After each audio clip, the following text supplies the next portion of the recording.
फेडलं नाही फेडलंय, पण ज्यावेळेस यांना संशय आला तिथून पुढे यांनी हप्ते थांबवले. तुमचे उत्तर द्या, 15 दिवसात तुमचे पैसे घेऊन टाका. संपला विषय.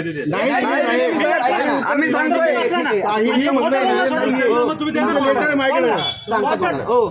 तुमचं म्हणणं आहे ना, उत्तर दिली नाही त्याच्या आमच्या वरती ज्यांच्याकडे तुम्ही त्यांच्याकडे दाद मागायला जायचं, आमच्याकडे नाही. तुमच्यावर कारवाई कुठली आणली आहे? तुमच्यावर आरबीआय आहे का नाही? सरकारी कारवाई आणली का नाही? आता त्या सरकारी कारवाईला तुम्ही एका मध्ये त्याला चॅलेंज नाही करायचं. डीआरटी हे ट्रिब्युनल आहे, ते न्यायाधिकारी. हे त्यांना तुम्ही खोटं दाखवलं ना, आणली ना कारवाई. खरं नाही दाखवलं ना साहेब. ते कारवाई जसं आम्हाला सांगताय वर जावा नोटीस मध्ये येता, तसं त्यांनाही खोटं दाखवलं ना तुम्ही. न्याय पाहिजे.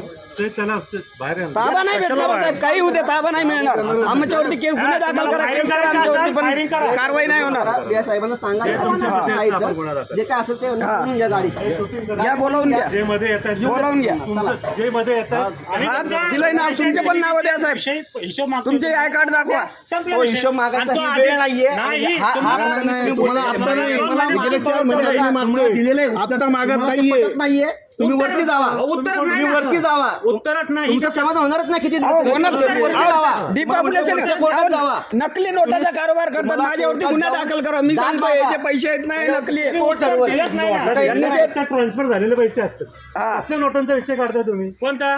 तुमच्या अकाउंटला पैसे ट्रान्सफर अहो साहेब, नोटा दिलेत आम्ही तुम्हाला. आमच्याकडे आरबीआयने दिलेली उत्तर आहेत साहेब.